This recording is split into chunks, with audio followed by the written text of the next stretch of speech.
my magma lake-dwelling compadres, and welcome back to yet another episode of our Volcano City in RimWorld Odyssey.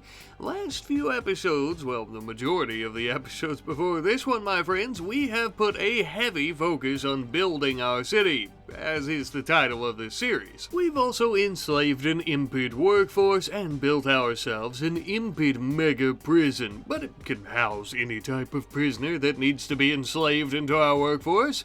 Regardless, today I'd like to start off with a little bit of adventuring to counter all the building and enslaving that we've done prior. But before we ship anyone out on any adventures, we do have a combat supplier in orbit around the planet, at which point we would trade with him, buying some of their marine helmets and other armors, and in exchange we would sell off some of our grav panels.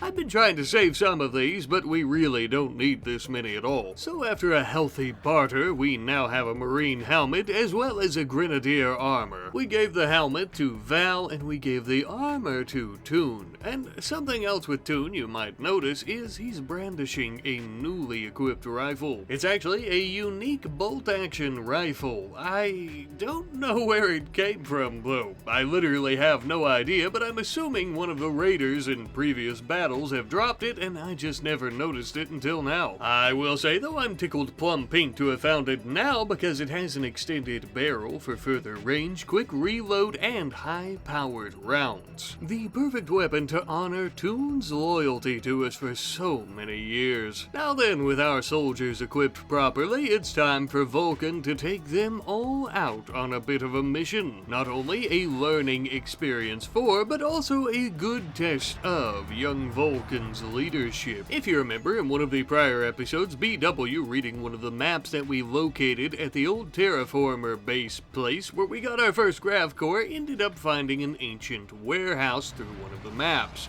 And we're going to be sacking it. We'll need to be extremely cautious though, not only because young Vulcan is still learning how to lead a squad like this, but because God only knows what waits for us within. We lined up at the door and prepared to breach.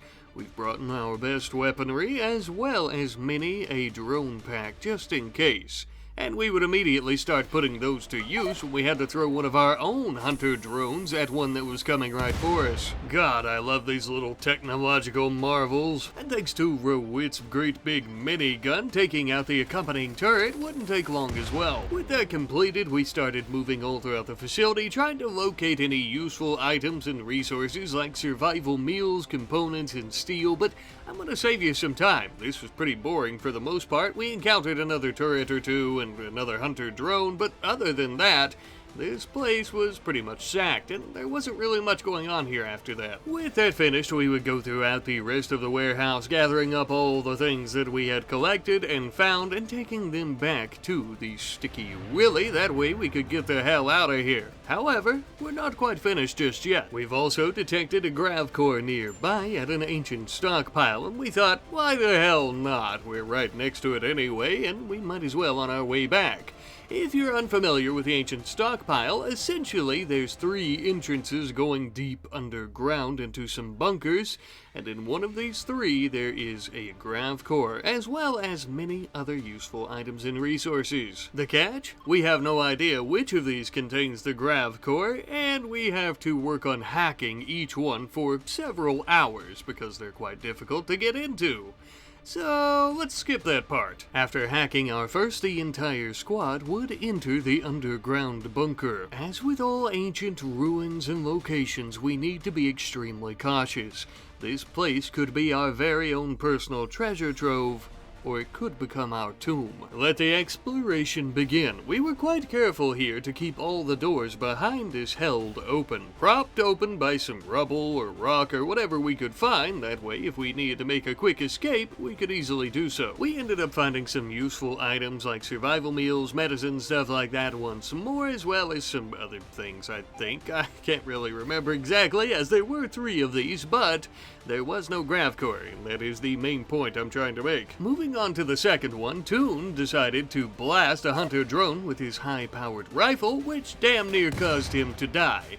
but thankfully he didn't, and we had a little bit of herbal medicine with us that he could try to tend to himself with. If I were a smart fellow, I would have made some shield belts or purchased some for them to use for things like this. Throughout this bunker, we found an animal pulsar as well as a psi trainer, two things that I really didn't care about. And of course, we found some of these smaller things like meals and medicine and blah blah blah blah. I think it's about time we get the hell out of here because the grav core's gotta be in the third one. And funny enough, immediately after entering the third one, in like the second or third room we went in, there it was, the grav core and many grav light panels.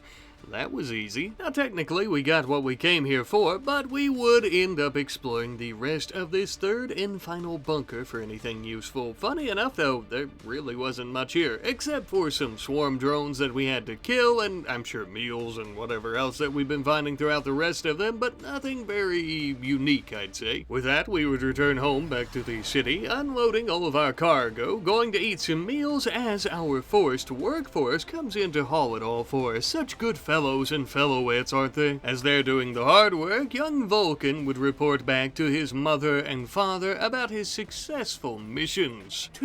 Count 'em, two successful missions, the warehouse and also the ancient stockpile. Keep in mind, the boy is only 13 years old. He just turned 13 not long ago.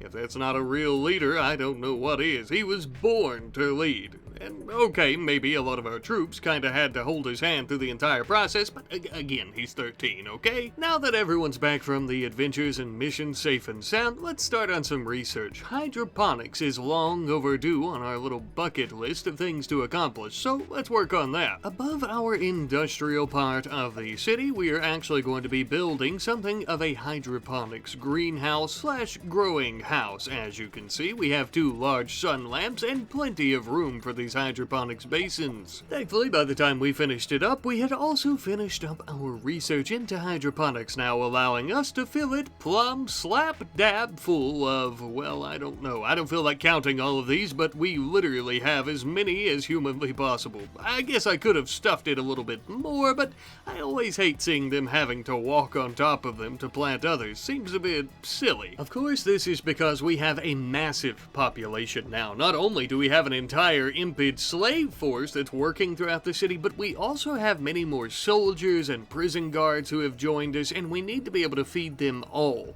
Of course, we have other growing zones as well, but with our hydroponics, I think it's going to be a great addition, and it's going to be a great help with feeding all of them. Not only are we growing more food, but we're also growing more diverse food, so eggplants, peppers, all kinds of stuff, and at some point, I think we'll be able to feed everyone some fine vegetarian meals. And we can also start focusing on basic grav tech. Now, we've been putting the grav ship off for some time, but I think today's episode is probably a good episode to work on it. And as we're working on that research, we also have an ancient danger that is just east of the city. Up until this point, we've never touched it because God only knows what could wait within.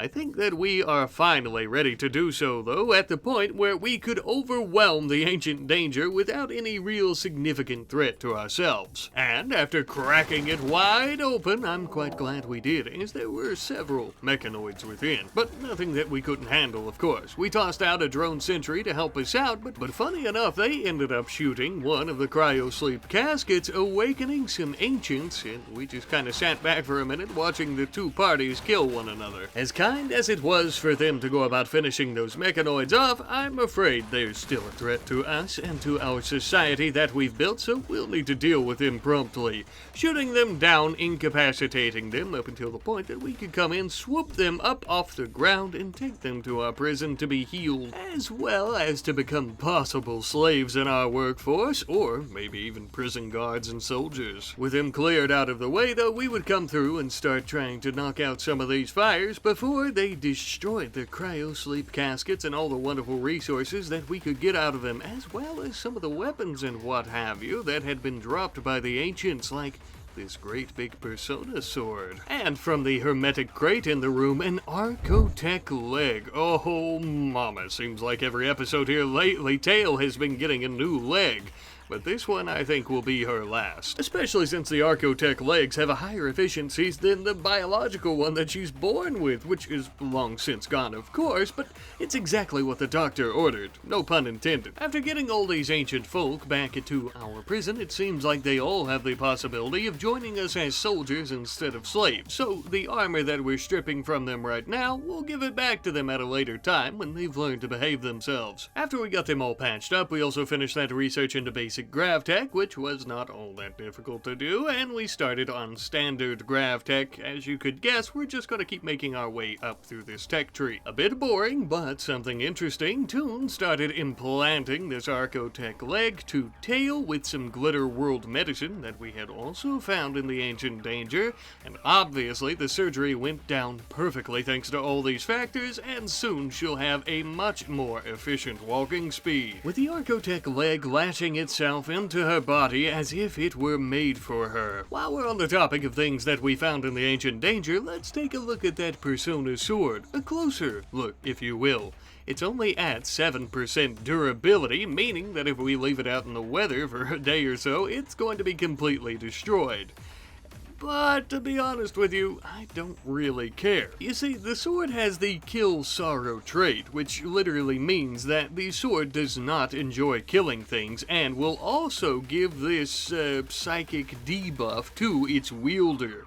Initially, I wanted to give this to Elijah as our leader and as our mayor, but a sword that doesn't like killing things, it's going to make him depressed? This thing is useless. We may end up selling it, or we might just chuck it into the lava. I don't know yet. What I do know, though, is that it's finally time for us to get a start on this grav ship. Now, we don't have a lot of room for a grav ship, so we're going to actually have to start mining out some of these mountains here. That way we can make a launch and landing pad for it properly. This is going to be a gigantic vessel, at least in comparison to our escargot runner and our sticky willy. Yet another reason I wanted to wait before we started on it. I had a feeling that we might need a great big, possibly enslaved impid workforce to start digging out the mountain to make some room. But now that we finally have everything we need, I think we're going to start actually implementing a grav ship and using it properly. As we were working on the ship, we also finished up standard grav tech and immediately started looking into advanced grav tech. Soon we'll have all of the grav tech research completed, and we'll have access to every single last little bit and bob that we could use for the ship. Now, with these researches under our belt, the actual building of the grav ship itself shall commence. It's going to be a bit of a long one, as it is only going to be a cargo ship for the time being. It'll mostly be used for more epic and extreme trade missions. Say, if we have an Outlander settlement that's, I don't know, on the opposite side of the planet, somewhere a shuttle would only be able to get to if it took about 2 or 3 different refueling breaks.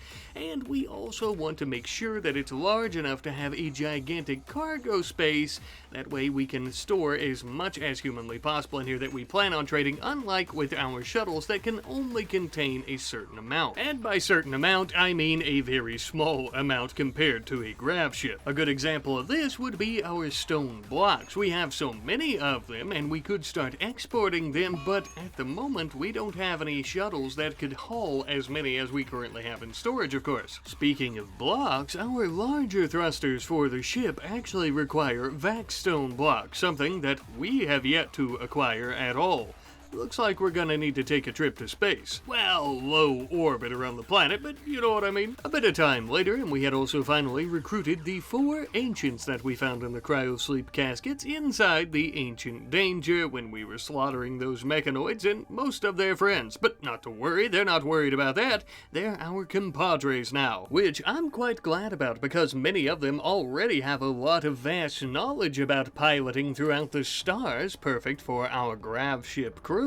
They also have a few high skills and also some body modifications. Felix here is a good miner and also has a drilling appendage to assist him in this task, so obviously he's going to be great for mining asteroids as well as the mountains here on the planet. And then we have Heath here, who is quite the researcher and also has a neurocalculator, which will increase their intellectual ability for researching but also for piloting a grav ship. Speaking of which, we've now finished up the research into advanced grav tech. Absolutely perfect, because now we can start working on the internal portions of the ship as well. We need not only a gigantic cargo space, as previously discussed, but we also need some crew quarters as well. As you can see, we ended up building 5 large cargo areas for all of the items that we plan on trading, and we also built about 4 or so shelves for some smaller things, or perhaps some things that the crew end up finding or wanting to bring with them, I suppose. We've also added in 4 beds, one for each crew member, speaking of them,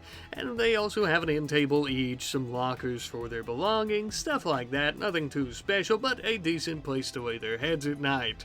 And as for the captain of the ship, they're going to have their very own bedroom here with the pilot console, all this together. Now, it might seem a little cramped, but this is just in case, say, for example, I don't know, the hull is breached, a massive explosion sucks the crew out, and they all die, and we still need the captain to be able to pilot the ship. Tail also suggested that we should give the ship a proper name. As for right now, we're going to be calling it Placeholder. I'll wait for you wonderful folks to provide some suggestions. Feel free, of course, to leave those in the comment section down below. Now then, what say me and you go to orbit and get some vac stone? Real quick though, before we do that, the same shuttles that we're going to be piloting to an asteroid, I think, need something of a paint job. I've been meaning to do this for quite some time, as I'm going to be painting them red, as it's much more significant to our culture and to our people here at the city. A brief scan of any orbital objects above the city ended up revealing a small asteroid. Exactly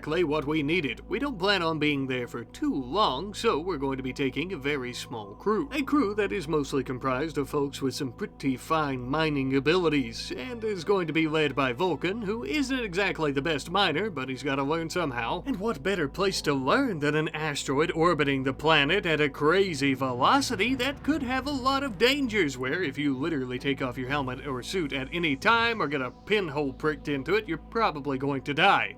Anyways, we started mining the asteroid. We were as cautious and as swift as we could be. We were starting to get a little buildup of some vacuum exposure, so we would jump in and out of the shuttle during this time to try to avoid that as best we could.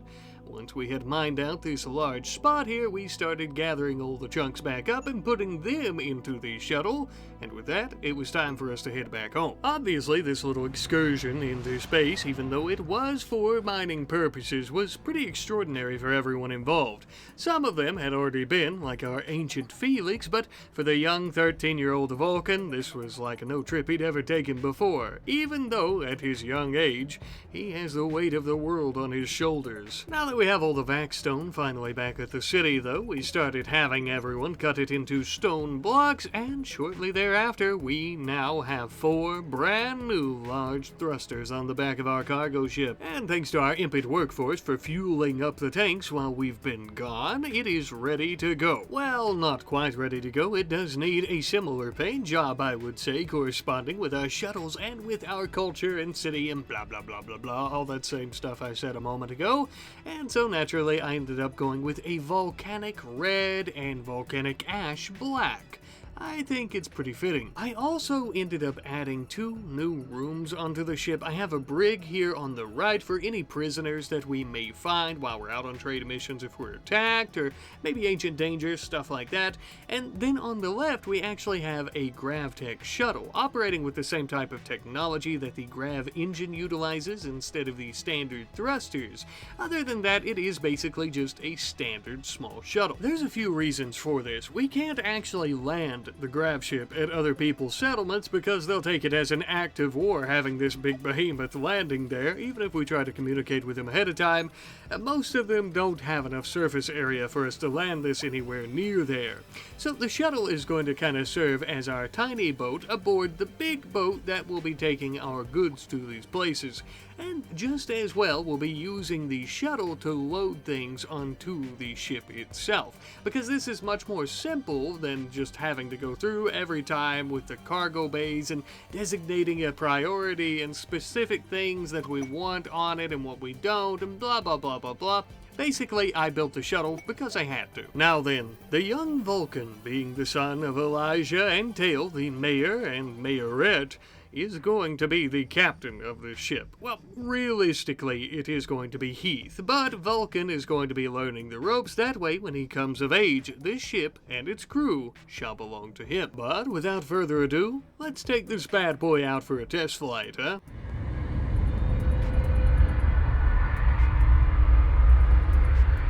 We're going to be piloting it a bit to the southwest near an Outlander settlement that we're not able to reach with our shuttles due to their limited fuel capacity.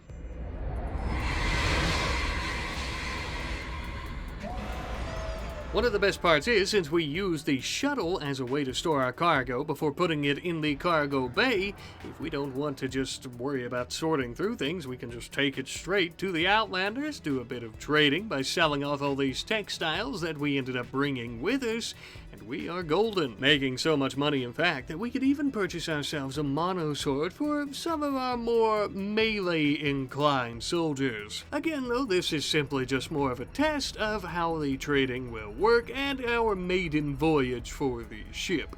It's good to know that we have it, and if for some reason we ever had to evacuate the city, this, along with our shuttles, would be perfect for that as well.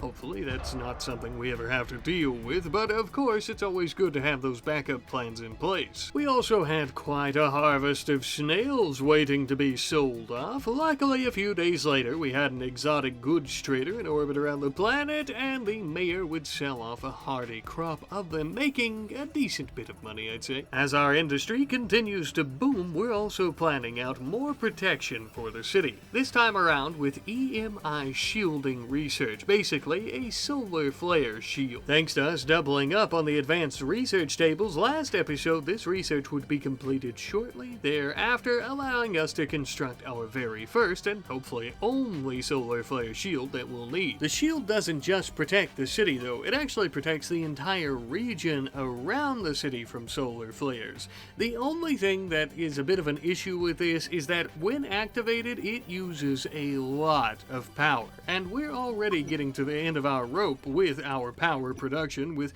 how much we've expanded thus far. So, obviously, we needed to create some more lava generators. You know, last episode as well, at one point we had lava emerging onto the platforms of the city, but it didn't get very far, and I was curious as to why that was, but I believe it might just be because our generators are actually sucking a lot of that lava up into them and using it for power, reducing the levels of the lake. Ever since we've been doing that, we also haven't had many emergencies from the lake itself either, so this is the only logical thing I could think of. But my friends, we have made some pretty major expansions and progress this episode with adventures and also the industrial power of our city. Of course, there's still plenty to do, but that will be next time. See you later. Howdy folks, I just want to pop in at the end of the video, and of course, thank you all ever so much, as I always do, for watching today's episode. Your support means the world to me, and the fact that you're enjoying the series. Unfortunately though, I do want to say I think next episode is probably going to be the final episode of our Volcano City. City's basically completed at this point. We've also worked on our cargo ship, and we've done so much. There's still some to do, of course, but I think we are nearing the end and the expiration of this series. I did ask last episode what you guys would like to see as Vulcan's adventure, as I think we'll continue the series with him at some point. I haven't checked the comments on those just yet. This episode is actually being recorded before that one releases, so if you guys haven't already, of course feel free to please go ahead and leave those comments and suggestions. But again, I love you guys, and I hope to see you next time. Goodbye.